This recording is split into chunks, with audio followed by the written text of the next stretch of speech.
This should be played at high volume, preferably in a residential area. Good evening, ladies and gentlemen. 1, 2, 3. Lovely. Good evening, everyone, and welcome to the Maastricht edition live on Facebook. Tonight we have with us the lovely Michelle Lynne, the talented pianist, and we will be doing our usual fun and games of This Day in History, Matt Goes Dutch, and Tracey's Tidbits, so stay tuned. Yay! Good evening, everybody. Welcome to the Maastricht edition. Here we are again. How is everybody? Cold. Yeah, It's cold. a bit It's very cold. chilly. I have for the first time. I've got my little Ugg boot, whatever they are on my list. I got the slippers on.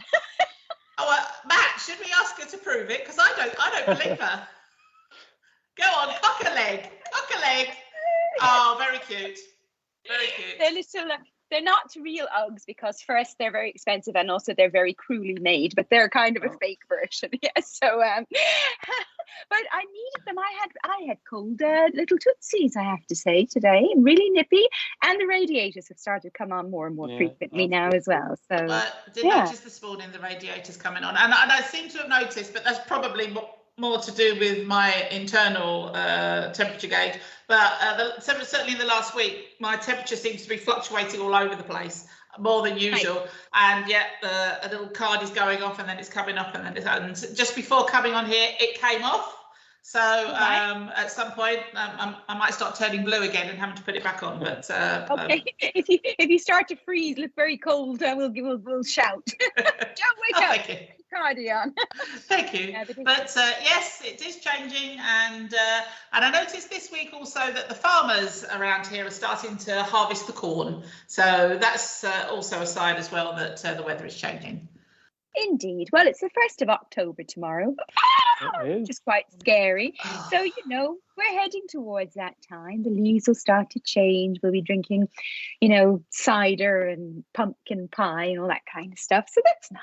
Yes, exactly. Yeah. Actually, haven't we've missed the beer festival? That's usually the Oktoberfest that they have in Germany. Usually happens in September for some reason.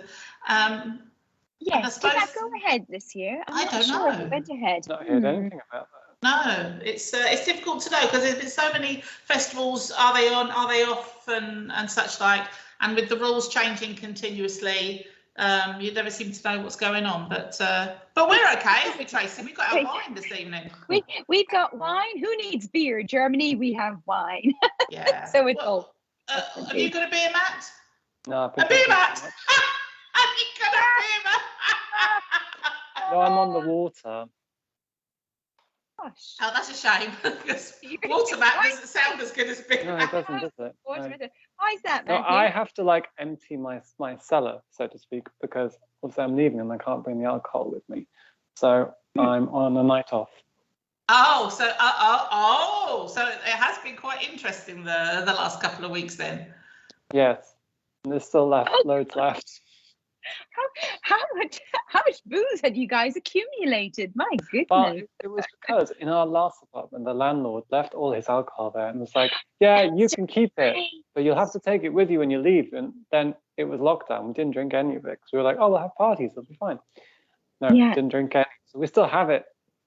And I recall there were quite some large bottles of and also hard and stuff. There's vodka, there's whiskey. Right, Tracey, I think a little visit's in order. I don't know. You see, I'm quite boring, really. I'm a kind of a beer, champagne, wine kind of girl. I don't do whiskey. I don't like vodka. I'm afraid of tequila. So, I'm not sure. I'd help, really, Matthew. But you got wine and beer and bubbles. I also have wine and beer. Woohoo! Joe, the trip's still on. Excellent. Well, yeah. I mean, I'm there's not like a wide range of drinks for me either, if I'm honest. But I mean, I do like a vodka and fresh orange. I like freshly squeezed orange, and I only just like a little bit of it. And I do like, if it's a really, really good vodka, I'll have it just straight. Tequila, I can understand why you might be a bit scared of that because a couple of those, the consequences, of course. Dear Lord, don't get me started on. Could be tragic. Limoncello, I had that once with limoncello. The kind of Italian liqueur. Limoncello. No, not tequila and limoncello. I had a drama with limoncello. Oh, I see. So I think that since could night- work actually. Really? Oh, Tequila and lemon. Well, you have lemon traditionally with tequila, so that could actually work. Oh gosh, I don't know. I feel a new cocktail coming on. We're just like Tom Cruise in the film of the same Well, name. speaking of cocktails, of course, shaken not stirred. I have it in my news bulletin for this evening. Yes, it's James Bond mania once again. So, are you guys planning on going to see it? Yes, we might even go this weekend, actually. David, week time. What about you, Matt? I saw a. I'm not a huge James Bond fan. Sorry. It's a very manly film. Oh, that depends which ones you watch. It's Daniel Craig, Matthew. Daniel Craig. Yeah. Oh, no. Yeah. Well, I get the impression actually that this current one it follows on from the previous Bond movie, Spectre. So you probably need to have seen that before seeing this one, because it starts just after the last one finished, apparently. So it might, and actually I did say to my husband, I need to watch Spectre again because I can't remember what happened. So it's so long ago. I remember it was a good movie though. Yeah. But I don't know. I rather like the James Bond. I like the old ones, the new ones. I think I'm a fan. So yes, definitely. Well, I'm definitely a fan of Daniel Craig. So, and I'm looking forward to seeing who the next one's going to be. It's going to be quite exciting to find out who they choose. My money's on the chap who plays Luther. You may Idris. Yes. Oh, yes. Very nice. Thank you very much. Anyway, yes, getting hot again. So you may not be a movie fan. Maybe you're a podcast fan, because today is International Podcast Day. And thank you. And so we wanted to maybe run through some podcasts that we personally like. Maybe you're not a podcast person, but do you know what? There's an awful lot to choose from these days. If you actually delve into all the different genres of podcasts that there are, there's millions of them. Oh my goodness, there's so many to choose from. So a lot of people use these podcasts purely just for music.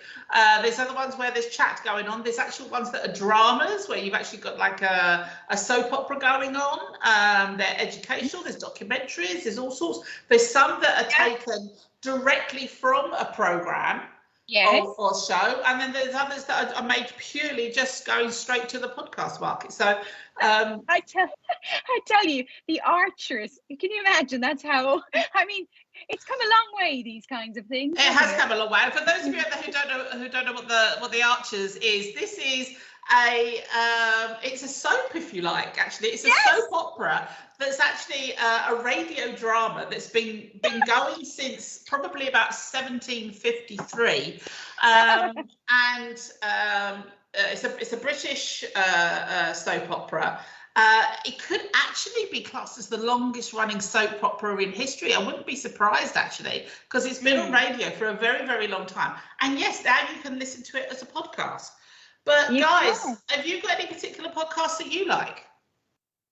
Well, I'm a big podcast fan. Yes, you are. One of my favourites, well, our favourites, me and Jacob, is My Dad Wrote a Porno. Now, it's not what it sounds like. Well, it sort of is, but it's basically this guy's dad wrote a really bad quality porn book. And he reads it with his two friends, and they comment on how badly written it is. And yeah, it's really funny. It's a hugely popular podcast. It's one of the on all the top podcast lists. It's a really good laugh. So I recommend that one.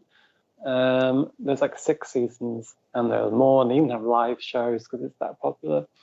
What else do I listen to? I also listen to You're Dead to Me, which is a history podcast, which is run by Greg Jenner, who's a public historian. And he has an expert historian on one side and a comedian on the other, and they discuss random people in history and tell the history of their lives and the events they're involved in, and they try and educate the comedian. It's very funny and educational. Oh, okay.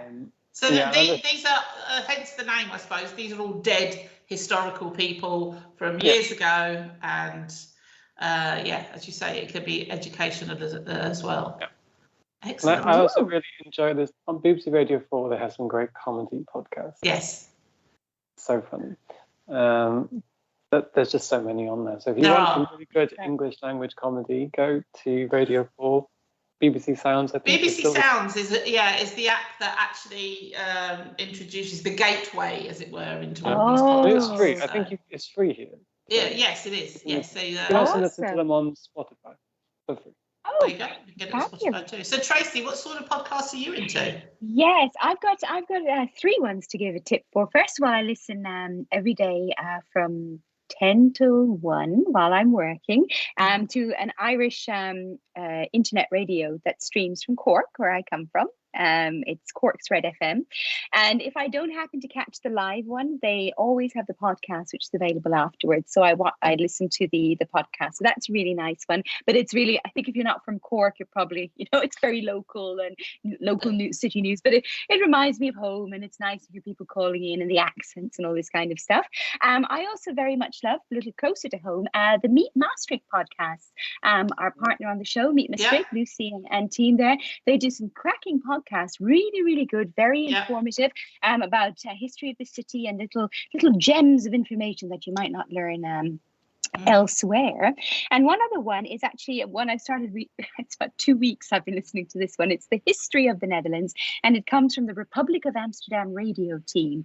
And they're quite funny and quirky, and they cover a lot of random topics like myths and legends of the Low Countries, the rhyme and unreason of treason, and this one, the wild boar and the dung wagon. So they sound very interesting.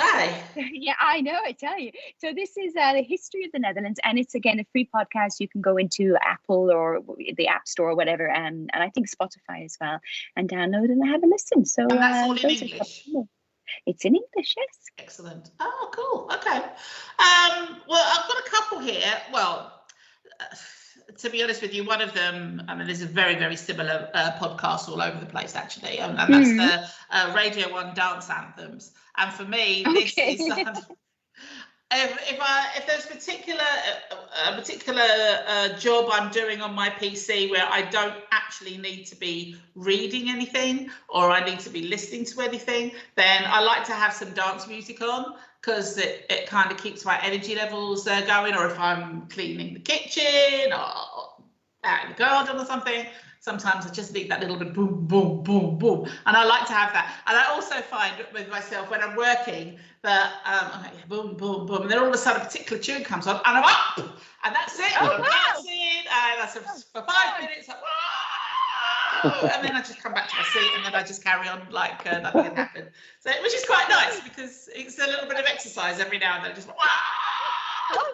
I'll say, bloody hell. That's one podcast I like to listen to. The other one, I've gone down the comedy route as well, Matt, and this is I've never seen Star Wars. This is a fantastic podcast that's hosted by a British comedian called Marcus Brigstocke.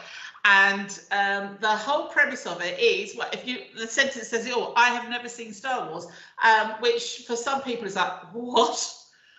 You've never seen Star Wars? How on earth has that happened? And this is, he has one guest on for the show, and they have to pick 3 things that they have never seen, never listened to, never read, never done, any kind of experiences that for the general public on the whole, most people probably would have done at some point, and the kind of guest he has on there. I mean, to be honest with you, a lot of them, yes, are very, very famous in the UK, but that's not necessarily important because it's more about what they haven't done. Because, for example, there was a lady on there called Sandy Toksvig, who, for many people in the UK, she's a national treasure. And she said she'd never, ever worn high heel shoes. Oh. So this was the challenge, and it seemed quite bizarre because we're talking about a podcast here where you can't actually see what's going on, which kind of actually makes it even funnier because they're being descriptive about exactly her getting into the high heel shoes, and then she's talking about how that feels, and then you can hear her tottering across a room and such like. There's all these kind of things that go. So yes, I've never seen Star Wars. I've never read Winnie the Pooh or something like that, or I've never eaten spaghetti. Yes, I mean they did actually have somebody who said there was somebody, I can't remember who it was. They did have somebody on there who said I've never eaten cheese, and the whole idea of not. I know. I was like, how could you have a life without cheese? And that's just Pizza. God, pizza. There's so many things you can't have, Matt. Really, I think my life would be over if I couldn't have cheese. Really, I mean, oh my goodness. So yes, I would recommend that. So there's a few podcasts for you on international. I have another one. Oh, he's got another one. Oh, we all love food, right? There's a really good foodie one called Table Manners with Jessie Ware, the singer. And I've heard of this. Her and her mum, Lenny, they cook a meal, like a 3-course meal for a celebrity. International celebrities like Tom Jones was on there, Bublé's been on there, like loads of people, and then they just discuss like their background and like how they like food, what sort of food they like to eat, which restaurants they go to, and yeah, it's a really good podcast if you like food. Excellent. Well, there you are. There is some suggestions for you. If you've got any for us, we would love to hear them. We're obviously podcast fans here, so bring them on. Let's find out what you're listening to on your podcast. And if you've never tried one, we certainly do recommend it. So we've got Michelle Lynne coming up later, classical pianist international. She's going to be joining us in the second half of the show. But before we get there, I think we probably should do a little review, Matt. And if I remember rightly, Tracey gave you an album to review last week. Could you remind everybody, Tracey, what that album was? Of course I can. I chose a Bob Dylan album for Matthew. We hadn't actually picked Bob Dylan before, so that was quite cool. And I chose the album, The Freewheelin' Bob Dylan, with a very lovely album cover. You know, it was really nice. Cool old cars in the background, photographed in New York City, I believe. But that was the album for Matthew. I'm curious because Bob Dylan is probably another Marmite conundrum. Love him or hate him, I think. Yeah, I think so. And he is very much about text. He's a poet first and foremost. So you really do have to listen to what he has to say. So let's listen to what Matt has to say about the album. We know that historically I'm not very good at listening to the lyrics. That's true. Oh dear. I have to listen to something quite a few times before I start picking them up. But no, I did enjoy this album. I think it really reminded me of one of my favorite bands, which is the Lumineers. Because I think it's quite similar music. They're probably influenced by him because they're quite country indie music, very lyrical. I really liked his range of instruments too. Was quite interesting. Like there's lots of guitar, there's harmonica, but it's always just him singing, right?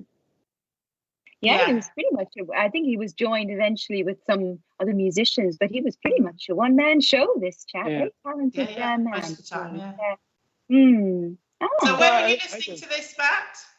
Well, I forgot this week because I was. Really, so I wouldn't have told on you, Matthew. I was listening while doing work. It was quite nice, relaxing music while working. Good. Oh, okay. Well, that's good.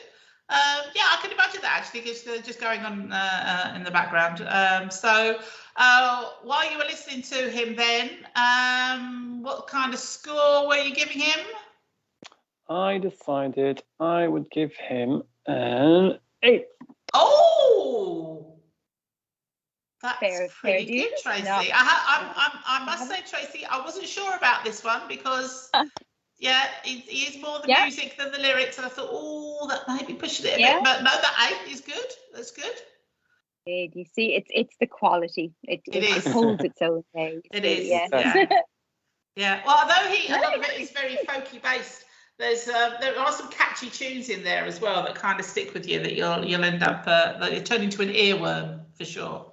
Yes, they will. Yeah, that's very Excellent. true. Oh, it's good. So we need an album for you for next week, and as we all know, Matt's going to be leaving us in a couple of weeks. We don't have many reviews left, so it's been really difficult to try and think of what can we squeeze in before he goes. And so I've gone to 1991. And I've gone for a film soundtrack. Ooh. And this particular film, I do believe Tracey will be quite excited about. Ooh, is there a blonde character in this movie? I'm trying to already work out what it might be. Why I'd be excited about it. Is there a blonde? Then no, because she's quite key. Move on. No, there might be a blonde in there somewhere. The keyness of this is more to do with it's based in Dublin. It's about an Irish soul band. What do you know? It's a fabulous choice. It is a fabulous choice, yes. And it's a film called The Commitments. Of course it is. It has to be. I thought you were going with Greece initially for some random... Oh, no, not in 1991, my love. I didn't hear that part at the beginning. Oh, dear. But The Commitments, very nice choice. Very good movie too, Matthew. This is it was one of those films when it came out, everybody just went nuts for it, and the soundtrack everybody went nuts for. I mean, it's very soulful, but this is an Irish soul band who are such an eclectic mix of maniacs who they're all completely nuts, and on their own. Most of them you wouldn't even trust with your dog, but when they come together, they just make this fantastic music. And I remember when the soundtrack came out, everybody was just listening to it constantly. So it's all covers. You will recognise quite a few of the songs. They are absolute classic soul from the 60s. And it turned into, there's one particular song on there that turned into one of my party pieces for many years, actually. So I'll be interested. Which one, Joe? Which one? Well, the initials are MS. Okay. If I said Roy, Sally Roy. Oh, yes, now I know. Yes. Oh, nice.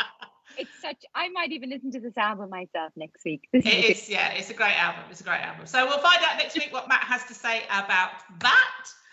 And in the meantime, it's probably time to sort of chill a little bit, I think. Maybe put our feet up, lean back with a nice glass of wine, beer, cup of tea. I've got water and wine. Are you? Oh, did one used to be water and now you've turned it into wine? Very clever. There you go. That's impressive. That's impressive. So let's all just relax with our wine and water, our beer, a cup of tea, or even a limoncello, because it is time for This Day in History. Oh, that sounded a bit like bleating this week, actually, Tracey. I think you had a little sheep in your throat there. I think it was my drum roll that I was doing. Maybe it's Matthew. You did well though. Very deep and dark. Oh God! Now we're reviewing each other.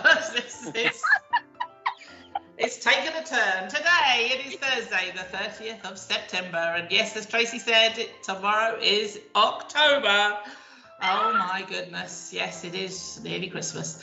And on this day in 1841, we're starting with a patent. Samuel Slocum patents the stapler. Oh! Slow cooker or something, based on his name. Oh, quite possibly. I hadn't thought of that. Was early. I was thinking more about the stapler, actually, because I can't remember the last time I used a stapler. I used to use one quite a lot for years. So there was always one around and I'd staple things together. But these days, maybe because we don't use as much paperwork as we used to. Yeah. I think you're right. Although I did use a stapler this week Tuesday. Oh, there you go. And it was quite dramatic because I had to kind of find where the hell is the stapler, because I haven't haven't used it for so long. It's like, where might it be? So after 10 minutes, I found Anybody Fred's tuning in now are going to be like, what the hell? We've reached an all-time low, people. Would be interesting to know, when was the last time you used a stapler? Anyway, on this day in 1846, anaesthetic ether was used for the first time by American dentist Dr. William Morton, who extracted a tooth. Can you, well, you can't imagine, can you, what that was like before there was anaesthetics? I mean, oh goodness. Bad enough with anaesthetic, but without. Oh. Oh, don't. On this day, not enough Novocaine. Oh God, no! It's a shot of whiskey. Grab hold of this and pray. On this day in 1898, the city of New York is established as far as the modern city of New York, how we know it today, and that was because of the consolidation of Brooklyn. In 1936, Pinewood Studios opens in Buckinghamshire, England, which ties in with Mr. James Bond this week, because that's where...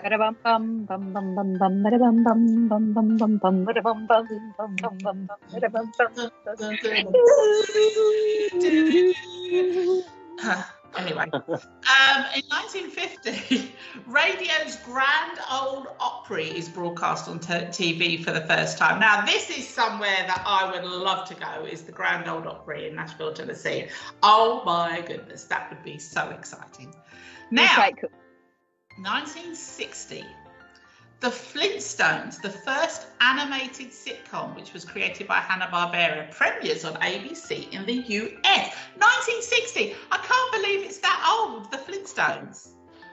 Have you ever watched The Flintstones, Matt? Yeah, I think so. You have? Oh, well, that's good. You know, Wilma. Okay, Yeah, well, I'm just going to test you quickly. So, name me some Flintstone characters. The main character is? Rocky. What? Fred, Matthew. Fred. And he's married to? Wilma. Yeah, and they have a daughter called? I don't know. Pebbles. Oh, Pebbles. Oh, Pebbles. I thought that was the dog. Or the No, the dinosaur. dog, which isn't actually a dog, it's a dinosaur, is Dino. All right. God. And Sorry, they Matt. They also had a pet cat, Tracy. Now, you should know this. I don't know it. I They had didn't a know that. saber-toothed cat, Oh, how lovely. and it What was called it Baby called? Puss. Oh, how lovely. Oh. Okay, the neighbours. Who were the neighbours? Barney Rubble. Yeah. Married Oh, to, Betty. and they had a son called Barney, Betty, and Bob. Bam Bam. Oh, I didn't know. Oh, God. That's all he did, go bam bam, bam bam, bam bam. Oh, And with yeah. little baby Pebbles, they were so cute together. Now, the Rubbles, they also had a pet. They had a pet that was a hopperoo. It was a cross between a kangaroo and a dinosaur, and it was called Hoppy. Oh, of course he was. What else would he be called? Okay, we'll move on. But if anybody hasn't seen the Flintstones, I highly recommend it. But maybe that was just because I haven't seen it for 100 years, and when I did see it as a kid, it was fantastic. Anyway, in 1967, the BBC starts its own popular music radio station, Radio 1, hosted by Tony Blackburn. And in 1985, continuing with the DJ theme, Howard Stern gets fired from WNBC AM in New York. Between 1990 and 2004, the Federal Communications Commission, which is the FCC, fined the owners of radio station licensees that carried the Howard Stern show at a total of $2.5 million because the content was considered to be indecent. Oh. So this is, for those who don't know who Howard Stern is, he's what they call a shock jock. Shock jock. And one of these guys, and in my experience, I've only seen a few shock jocks over the years, and that's mainly because they're very shouty. They come out with all these outrageous notions. A lot of them are conspiracy theorists, and they're just very, very shouty all the time. And when I put the radio on, I don't want somebody going, ah! like that all the time. You just don't want that. But that's me personally. 1988, IBM announced a shipment of the 3 millionth personal computer, which in 1988 seemed like quite a lot these days. Could be done in an afternoon. And in 1991, Jerry Springer's tabloid talk show, The Jerry Springer Show, debuts on TV. Jerry. Oh my God, such TV. That was our, Jerry Springer. You had was it Sally, Jesse, Raphael, or something like that? Yeah. Oh my goodness. Yeah. No, these are like the original reality TV programs. Yeah. Indeed, yeah. It was good viewing then, not so good now. In 2004, the first images of a live giant squid in its natural habitat are taken off the coast of Tokyo. They can grow to 13 meters long. Wow. That's very beautiful creatures. If you've seen but I don't think you want one next to you while you're swimming off 13 meters. Yep, enormous. Yeah. That is huge. Sticking with the animal theme, in 2017, an Indonesian man survives a fight with a giant python 7.8 meters long. And finally, in 2019, 315 billion ton iceberg named D28 carves from Amaury Ice Shelf in Antarctica. It's approximately 30 kilometers wide, 60 kilometers long, and has a thickness of 200 meters. That's big. That's really big. Very big. Birthdays. In 1917, Buddy Rich, the American jazz drummer and band leader, was born. 1921, Deborah Carr, American actress, famous for The King and I, was born in Scotland. 1924, Truman Capote, the American author, was born in Louisiana. 1935, Johnny Mathis, the American pop vocalist, was born in Texas. 1965, Omid Djalali. Omid Djalali. No, I've said that wrong. You know who you are. British stand-up comedian. And in 1980, Martina Hingis, the Swiss tennis player, was also born on this very day. Happy birthday to everybody. Oh, we got another one. And happy birthday to my grandfather, who is 81 on Saturday. Yay! Oh, happy birthday. Happy birthday to anybody else who's celebrating a birthday today, this weekend, in the next week. And that was This Day in History. I do have to ask, though. Johnny Mathis pop music. Johnny Mathis. Well, in the 70s, I think he had a couple of little funky numbers going on. Most of the time, he was middle of the road, wasn't he? Isn't he the chap who sang the "When a Child is Born" song? Yes. I just wouldn't have seen him as a pop singer, a crooner, I would have said. But yeah. Yeah, I think that there was a couple. I'm trying to think what the other ones were. There was a couple of little funky numbers that he did, but he was very popular in the 70s. The 60s and the 70s were his heyday, that's for sure. Yes, the good music. I think it's your heyday now, Tracey, because I think it's probably time for the news. What do you think? Oh my God, there's no time to rest on this show. There is no time to rest, and after the news, of course, we've got Michelle Lynne coming on.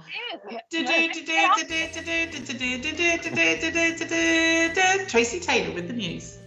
Thank you, Joe, and good evening, everyone. It's September 30th, and you're watching the Maastricht edition on Facebook Live. First, a look at your weekend weather, and it will remain dry overnight, but we will see some cloud and rain on the first day of October. Saturday and Sunday will also bring a mix of sunny spells and rain showers, highs of 14. Moving to your news bulletin for tonight, and first, a look at some local news. The Dutch royal family plans to celebrate King's Day in Maastricht next year. In 2022, King's Day will fall on a Wednesday as the country marks King Willem-Alexander's 55th birthday on April 27th. More around the schedule for the day and the planned festivities are expected to be announced soon. Magic Maastricht has again been cancelled this year. The organisation feels there are too many uncertainties with regard to the coronavirus. Although outdoor events are now allowed at full capacity and the 1.5 metre rule has been abolished, it may still be the case that the outgoing cabinet will tighten rules again in November. The local municipality in Maastricht will soon consider other possibilities to create some festive vibes on the Vrijdag. 3 political parties in Maastricht have expressed concern about the animal ambulance in a letter to the City Council. Group Gunther, Partei Veilig Maastricht and PVV hope that the alderman will allocate more money for the Animal Ambulance Foundation to ensure proper care can be provided and the building from where the foundation works can be better maintained. Moving to domestic news, and the cost of buying a home in the Netherlands continues to be on the rise. Economists have predicted that by the end of 2022, house prices will rise by an average of €90,000. With the outbreak of COVID-19, many experts expected house prices to dip and the economy to crash, but the latest numbers paint a different picture. A shipment of cocaine was discovered at the port of Rotterdam last night. Customs found 1,400 kilograms of cocaine hidden in a sea container loaded with cocoa. The shipment originated in Colombia and was destined for France. The cocaine had a street value of over €100 million. Last month, Europol said that the Netherlands and Belgium have become primary hubs for smuggling cocaine into Europe. And a petition to ban the breeding of dolphins in captivity has received 80,000 signatures and was presented to Parliament members in The Hague last Monday. The World Animal Protection Society wants to draw attention to the poor quality of life for dolphins in captivity, to ban captive breeding, and the use of dolphins to perform in shows. And Dutch film producer Peter Kuipers, my screen just went dead.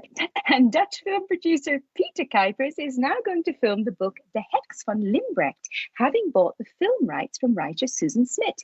The Witch of Limbrecht is a true story of Entgen Luiten, the last woman who was part of a witch trial conducted in what is now the Netherlands. In other news, a rare cassette recording of John Lennon and Yoko Ono has been sold for €50,000 at an auction in Copenhagen. The 33-minute audio track was made by 4 Danish teenagers more than 50 years ago. It features an interview with the couple and what is believed to be a never-released song. The winning bid was made by telephone and the buyer remains unknown. And finally tonight, the James Bond movie No Time to Die has finally been released across cinemas in the Netherlands today. This is the 25th Bond movie and by all accounts will be Daniel Craig's last stint as the secret agent. The question now remains, who will be the next 007? And that's it for tonight. For more local news, you can follow RTV News in English on Facebook and Instagram. If you are a local business, be sure to check out the Support Your Local Business South Limburg Facebook page, a joint initiative between #Maastricht and the Maastricht Edition. And if you want to discover events, concerts and cultural activities going on in Maastricht and the surrounding areas, head on over to maastrichter.com. If a historical walking tour is more your thing, check out Meet Maastricht, the key to your city. And finally, don't forget that you can always find us on the Maastricht Edition Facebook page, on our YouTube channel, on Redbubble and on Instagram. Up next, we're speaking with Michelle Lynne. Lovely stuff, Tracy. Do you know, I just had a thought, maybe Matt could be the next James Bond. Well, I'd go and see a movie if he was in it. I would. Definitely. I feel like a key element of the film would need to change if I were James Bond. You could be a secret agent, Matthew. I could see you in the tuxedo, drinking a martini. Absolutely. Yeah, but they'd have to be like Bond, what do you call it? Bond men instead of Bond girls. Yeah, why not? Well, look at that. Who knows what's going to... Oh, Ian A Fleming, modern you know? Bond. Yeah, absolutely. Welsh Bond. They haven't had a Welsh Bond. Oh, maybe Tom Jones could be the next Bond. Maybe a bit. I tell you what, let's ask our guest what she thinks, because of course the lovely Michelle comes from Canada, so maybe there's somebody in Canada who could be Bond. Here she is. Hello, Michelle. Hi, Michelle. I would like to second Matt being the next James Bond. There you go. There you are. So we'll have a word with Barbara Broccoli. And maybe we'll just send her a link to all the shows, the previous shows, and say, look, there's your next James Bond. There he is. I'm sure she'll be all over it. Sure. Michelle, it's lovely to see you. How are you? With you guys again. Thanks for having me. Well, it's nice to have you in the country because, of course, international pianist that you are, you're usually jetting around the globe doing shows, which had come to a bit of a grinding halt for a little while there. We'll come to that shortly. But you are here at the moment, so that suggests that you have got some gigs going on around the area. Yes, the international traveling definitely stopped when we were in lockdown, and everything came right from my living room. Yeah. My tech setup increased dramatically, I have to say. I got the ring light, I got the external microphone, everything went up a level. But yes, I'm back. I'm super happy to be here, and concerts have started for me already. My first concert was in Bovenkarsel, north of Amsterdam, 2 weeks ago. My first concert since November 2020. Wow. So it was really special. Yeah. So how did it feel to be performing in front of real people again? Real people who were not, who were sitting beside each other, because you just had to show your backs. So there wasn't even distancing. And I'm finding that the rules change so quickly between countries. In Canada, it's very different than how it is in Europe. So it's always a little jarring to say, okay, where are we and what's happening here? It was a wonderful public, and it was exactly what you want everything a chamber music concert to be. Just the intimacy and the response from the public was really lovely. Fantastic. Yeah, so during the lockdown then, you have been performing to a camera. I did. Which, of course, if you're not getting that feedback, that you don't have that atmosphere that you would have in a room full of people, how was that for you? Yeah, I mean, ironically, there was a little bit of the same atmosphere in the sense that I could hear the people listening. And then between pieces, we would talk. And that was new, because normally in a concert setting, you don't get to chat with the audience. Or if I do try and chat with the audience, everybody really thinks they need to be very serious, so no one will, laugh back with me or anything. I try to make concerts a little bit more open. But this way I could chat with people, and people shared the most beautiful stories. I had tailored programs that they could choose, and they would say, I chose the Chopin Nocturne because my mother used to play it, or, this piece was played when my son was born, or, they had pieces that meant something to them, and it was so wonderful for me to be able to share that with them. So in that sense, it went deeper. Really that's nice. lovely. Yeah, but you really, I was so impressed by how much you had embraced the online technology, I guess, and adjusted a little bit to, COVID-19 and doing these beautiful concerts. You have a fabulous saxophonist who joins you from time to time, and so on. And I mean, it was great, because it was also for us folks who were at home we weren't able to go to a concert or to attend an event. And at one point, I'm sorry, Netflix is great, but at one moment you watched everything and you just completely crazy. And it's nice to do something that's a little bit more, beautiful and emotive, and enjoy something from your own sofa. So indeed, I think on the other side, it was also nice that you guys were able to offer this type of forum, I guess. Yeah, that's so nice of you to say. I mean, we're all kind of figuring it out as we go, and things were changing. I mean, I am not a tech person at all, but I learn from other people who know what they're doing, and then I just gathered a few ideas. And I think one thing that happens when doors close, there's always a new opportunity, but it's very easy for us to focus on what we don't have. So you really have to make this decision. Okay, am I going to look at my entire canceled season, or am I going to try and find a possibility in this? And that's the interesting thing, is that because we had new circumstances, suddenly I had an international audience available to me at a click. So I had people booking concerts who were in Canada who wanted to hear me play for the last 5-6 years, but never had the opportunity. Well, little did we know we did, but we hadn't thought of it. So it changed everything. So do you think there's still a place for that, even though you are able to go and play live now? Yeah, so I've been working with a few different platforms that have better audio quality. One of them is called Sirius. They are a German startup, and they just contacted me recently. They want to work together, and so they will diminish the video quality and keep the sound quality always at the very top. And that's interesting for musicians or radio shows, or, this is getting interesting, because now I feel like if I can offer good quality, I have no problem phoning people, Canada and elsewhere. And again, then you have access to people that you wouldn't normally have access to. You have to travel very far to. And this also opens up the possibility for people maybe in more uncivilized regions, like the north of Canada, for example. You don't normally get to go up there and play. Or if you do, the pianos are in terrible shape, they're out of tune, this kind of thing. I think many more people would be able to have access to something like this in terms of outreach concerts through better technology that's now coming. Sirius was developed by musicians, so they have this focus, and I'm finding it really fascinating. Well, people who really follow nice. you on Instagram will also know, of course, that for you, it's the music is one thing, but working as a musician and being able to support yourself is another thing entirely. And you're very passionate about sharing your knowledge and helping to motivate other musicians to actually go down that path as well, where it can actually be your main income. Yes, absolutely. I really believe musicians today need an entrepreneurial mindset, and this is something that is starting to be taught in conservatories if I get a little bit of an ear to the wind. But when I was in school, we didn't learn about how to think like a business, how to think, I'm going to eventually become a product that I need to sell. And how do I promote myself? How do I set myself apart? How do I create a personal brand? Is that even important? Will that serve me? What's the role of social media? Is it vanity only, or is it actually building something to connect with audiences? And so I think there's a lot of things that are shifting in mindsets, especially around social media. So I definitely use that platform to try and reach my people who need to know that it is possible. And I think there are a lot of people who want to support and hear you play. You just have to be available to be found. Yeah.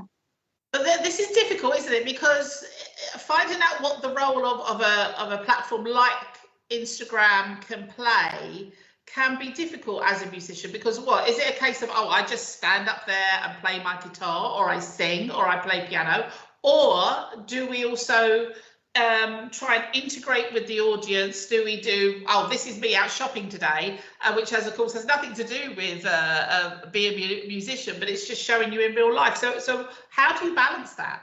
Yeah, there's a few different schools of thought on this.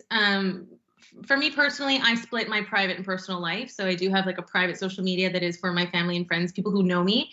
And that's where I'll share personal things to me. On my public page, I've chosen very specifically things that I will and will not share, and things that I think would be interesting for my audience. So whenever I'm putting something up, I'm thinking, does this matter to other people? Will this serve them? Will this help them in some way? Is this interesting for someone else? Or is it just maybe narcissistic, which I really want to avoid? So that I've made these kind of decisions internally. And I think a lot of people are starting to feel that way as well. If you have a public platform, then you should be really trying to use it to serve your public.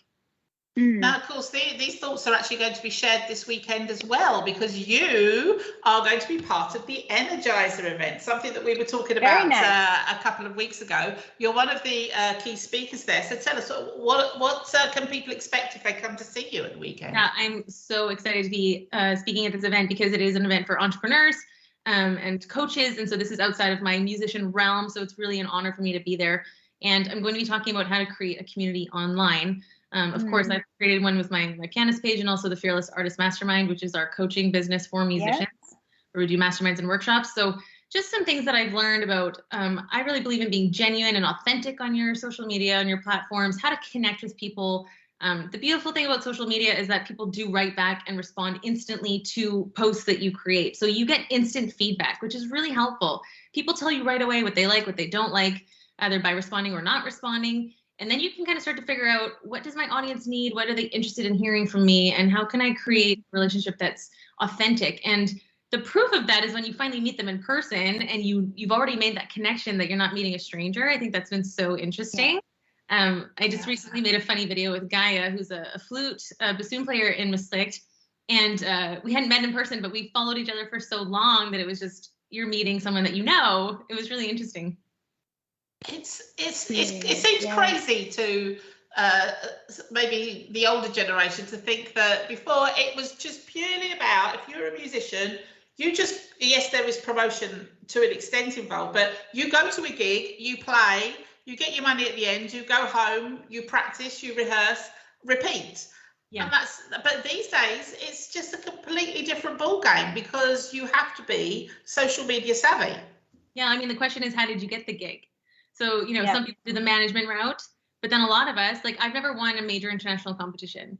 So there's a lot, that's like the 95%, right? Then there's the top 5 who do get those big competitions, and then they get the management or whatever. And I think it's a different story for them. But then the rest of the group thinks, if you're not in the top 5% of your career, does that mean that you shouldn't have a career in that area? And that can really start to twist with your mind as a performing artist. And then I start to ask myself, well, do the dentists think like this? Do the accountants think like, oh, I'm not top 5%, I shouldn't be an accountant? Like, no, you're good at your job. You help people, you serve people well. You should be really engaged and proud of what you do. Yeah. thoughts that I should be writing this down because I want to use That's it. That's very inspiring. This is good content for your speech. I know. Yeah. Maybe just play this at the weekend. You don't have to do anything. It's just I'm just going to play the Maastricht edition for you. Just take a coffee. Let's just watch the interview. So you think probably then that this kind of thing should be taught now at schools. It's not just about learning your craft as far as a particular instrument is concerned. You do have to have business acumen as well. Yeah, and there's a lot of things starting to pop up. So there's music for entrepreneurs coming. Codarts Rotterdam has a course being taught by my friend Peter Schonderwoord, and he's invited the fearless artists to come up and speak there. So he's lecturing every genre of music all years. So these are really positive things that we're starting to hear about music schools really embracing this mindset and starting to help people. And then I think a lot of musicians are starting to figure it out because you get out of your little bubble of the school and then you get into the real world and you realize, oh, like now I have to do something and I know how to play my instrument really well and I don't know anything about running a business. So if I want to make a living, so then you kind of start to think, what am I going to do? Yeah. And do you think, Michelle, with the way the music is changing now, it's going to change the way that music is consumed, the way that culture is consumed, because you're reaching different audiences, not like the traditional cultured elite audience. Do you think that's going to change things? I've seen some really interesting things come up with concerts presented in different ways. So actually in Stuttgart, there was, they did a series one-on-one concerts and it was one artist for one audience member. And they ended up with 37 different venues that came. And this was during the pandemic as well, because they could meet one-to-one, separated with distance. So I was just watching this beautiful film about it and how they managed to do that. And I think people, if you give people a reason to listen to your music that's connected with something that they already understand, it opens them up to the possibility of classical. Whereas if you market it only classical music, I think that's foreign to a lot of people and they might initially resist it just because they don't know what it means or they like to listen to what they listen to. So I think you can bring it in a different way, or you combine it with, art or acting or media or something like that. Then I think there's a wide audience who really actually does appreciate it. Just like how when I go to the museum, I don't necessarily understand what I'm looking at, but I can appreciate that it's beautiful. And I think it enriches me personally to go to museums, even though I'm not an artist, painter. Yeah.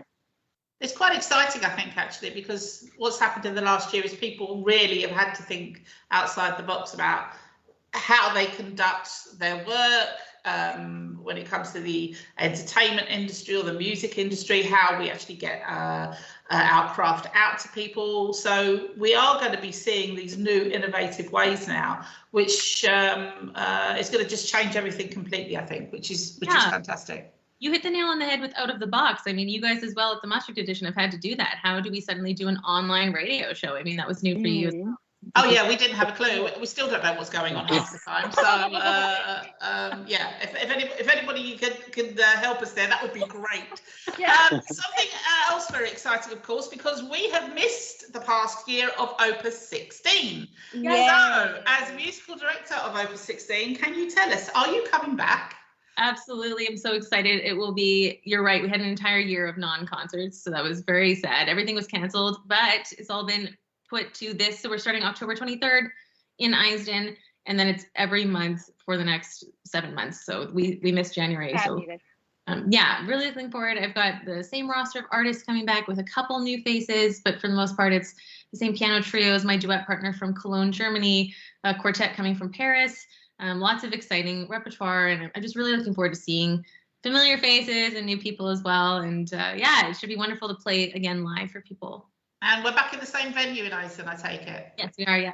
Fantastic, because it's such a beautiful setting. Yeah, it's so gorgeous in there. And I do have two concerts this year in Parkstad Limburg Theater in Heerlen, so I'm really looking forward to that as well. Yeah. Fantastic. Well, it's been lovely to see you, Michelle, as always. Likewise. Good luck with the Energizer event. When are you doing your thing? So I am the first speaker at 10:30, and then following there are the coaches, many soup bros are coming, and there's the dance teacher is going to be giving a workshop. There's yoga. There's lots of interesting things. So it should be a great day. Yeah, it sounds it. And plus everybody gets to watch the Maastricht edition again, because now that's what you're going to show. Well, who knows? Audience, yes. Brilliant stuff. Well, we'll get all of your details all over our socials after the show. Good luck with Saturday. we shall see you at an Opus 16 event, I have no doubt, in the coming weeks. And before you know it, it will be Christmas and you'll be doing your Christmas concerts. That's true. I've already had my cousin in Vancouver ask me if we can do some duet concerts for Christmas. I'm really fantastic. Wow. Excellent. So nice. Brilliant Good. stuff. Okay, darling. Lovely to see you. And we'll catch up with you again soon. Sounds good. Take care, guys. Okay. See you later. Cheers. Bye. Bye. Oh, bless her. How exciting. And just to advise people, there are still tickets available for the Energizer event. Are So you there? just need to go to their website and check it out. So you still have time. Don't fret. You can still join. It looks like a on really Saturday. good event, actually. They've got some It really fabulous does. people. Yeah, indeed. Starts October 2nd, 10 a.m., runs until 6 p.m. So it's a full program. There's various tickets online. There's the regular one or also the VIP. If you get the regular, you can go to 2 workshops, 2 speakers, and the VIP, you can go to everything. So there's lots going on. So why not check it out? That could be my pre-Tiddy Bitty tip for you. There you go. Excellent. And rumour has it, I think there was some food and drink going to be there as well, actually. I understand, yeah, there's some little drinkies and nibbles, so that's also nice. So Yes. sounds like a good day out. If anything's going to get the Maastricht edition out of bed, it's knowing that there's some nibbles. So we do like a nibble. So I think it's probably time for Matt to go Dutch. What have you got for us this week, Matt? Well, I did have something prepared, but I just picked up my laptop and it won't turn on again. Oh, yeah, I'm not sure if anyone saw, but during Michelle's lovely interview, I had to SMS Dave downstairs to tell him That's what was going on. that the laptop was just about to die. So there was a little hand that appeared with the cable for it. Right, It's all I'm that. find it. I'm going to find it on my phone. Just bear with. So we're in the middle of laptop gate at the moment. Hey, So I tell you, we were making jokes with Michelle that we don't know about technology. We really don't. We're yes. Maybe we should reach out to a startup company who can help us do Yes. everything. Yes, focus on. She said focus on the sound, not the video. So, that sounds very wise actually for us. But how's it looking there, Matt? I have it. Excellent. You might not be able to see me now. I don't know. Sometimes this doesn't work when I go onto a different screen. We can still see you at the moment. So Yes. that's Okay, so this week I'm going to tell you about an inspiring story about a Dutch expat who based in Lithuania during the Second World War. So in the 1940s, the Netherlands was invaded by the Nazis, and so the Dutch government in exile, who was based in London, appointed a new consul in Kaunas, Lithuania, because the current consul had Nazi sympathies and they wanted to get rid of him. So they swapped him for a Philips radio salesman called Jan Svartendijk. And Svartendijk was not a trained diplomat. He was a businessman, a radio salesman, but he didn't have much experience in the diplomatic area. But soon after his appointment, he was inundated by visa requests from Jews who were fleeing persecution from Germany, from Poland, and from the other side who were fleeing from the Red Army coming west.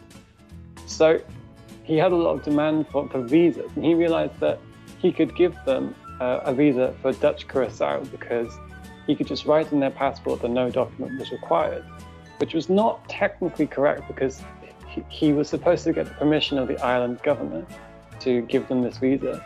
But he was like, well, probably no one's going to check the visa requirements for a tiny Caribbean island on the other side of the world.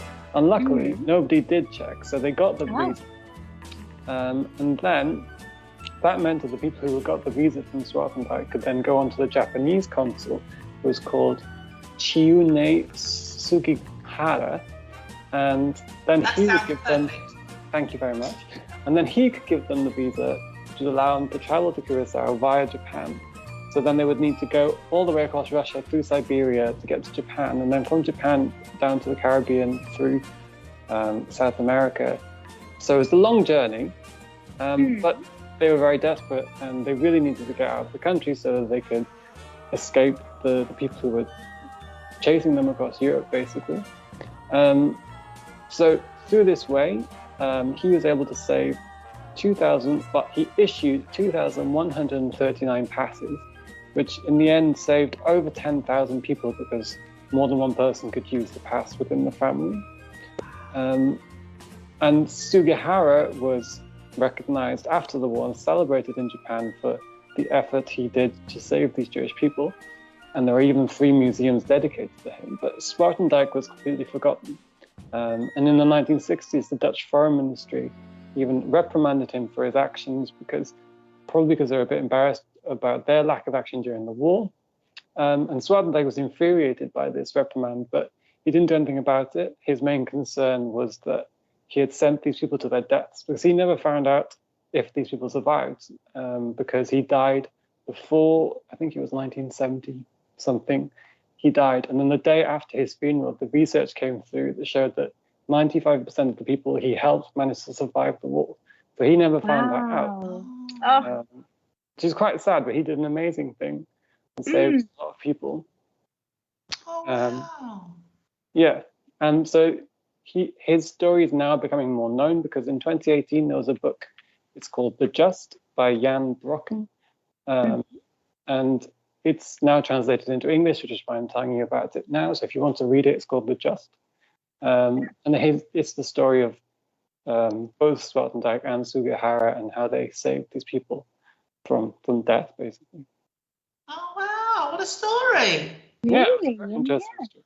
Oh my goodness! Oh, I wonder they'll probably make a film out of that, actually, because that's Yeah, you could do. sounds like film material. Oh wow! Oh, that's really touching.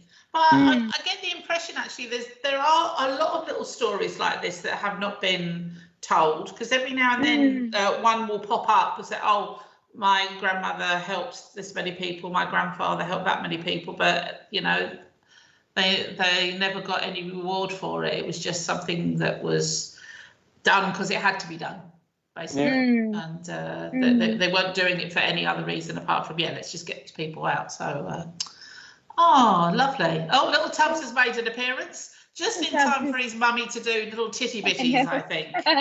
He's going to support. And maybe Tubby can do the Tiddy Biddys this evening. I do have a couple for you guys, though, today. So, first of all, the lovely Sam Welly from the Expat Centre reminded me that Storytime in English is back up and running again at the Centre Ceramique. Now, the next edition is on October 16th, and it's Storytime for 3 years plus.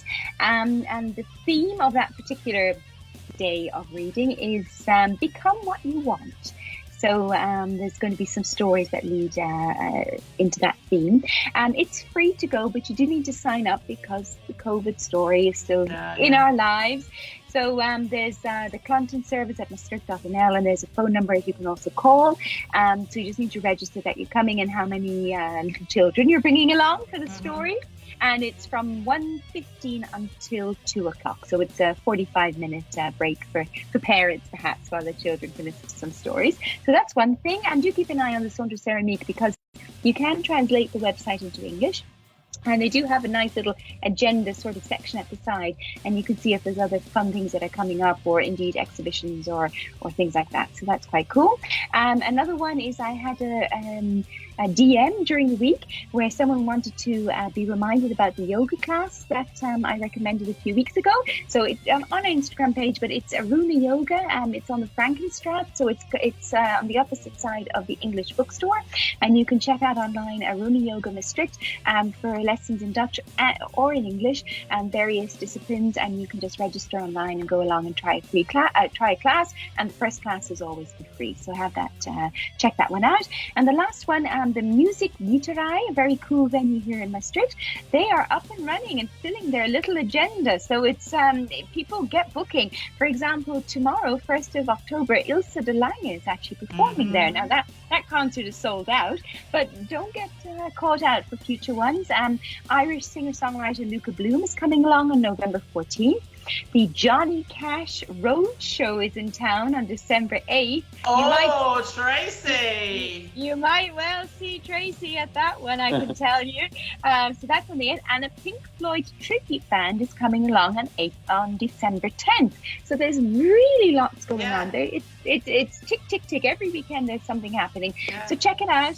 The tickets are cheaper than you might expect. You might be thinking it's going to cost a fortune, but it's not that pricey at all. And it's a very cool venue right in the heart of the city. So those are some Tiddy Biddys for you for this week. And of course, don't forget to always check Maastricht Life for all of the upcoming stuff, and hashtag Maastricht as well for fun and things to do. Lovely stuff. Well, There the Museum Gateway has always had some good stuff going on there, but they seem to have gone up a notch, actually. I know. I think they're making up for the fact that they were closed for so long. So quite possibly. But really, some big names and internationals, Dutch, this kind of thing. Well, there's no reason why not. I mean, Maastricht is an international city. We should be getting the big names here. Indeed, but I tell you, that Johnny Cash Roadshow. A fan favourite of Tracey's. I tell you, and the concert's on the 8th of December, which is very close to someone's birthday. So yes. If my darling partner is watching downstairs, could make for a very nice birthday gift, Has to be hint. It couldn't be any bigger. I mean, really, it's broadcast all over the airways. So that's how. I mean, excellent. Well, let's hope our hint works then, Tracey. Well, let's find out. Excellent. Well, unfortunately, we've come to the end of the show. It's whizzed past again so very, very quickly. Thank you again to Michelle Lynne for joining us this evening. Don't forget, you can see her this weekend at the Energizer event.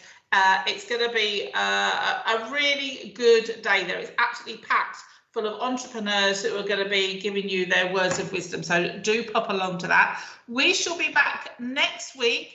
Have a lovely weekend, whatever it is that you're doing. Hope it's not going to be too chilly for you. There's lots going on in the city, so do get out and enjoy it. And we'll see you again next Thursday. Thanks ever so much. Bye for now. Bye.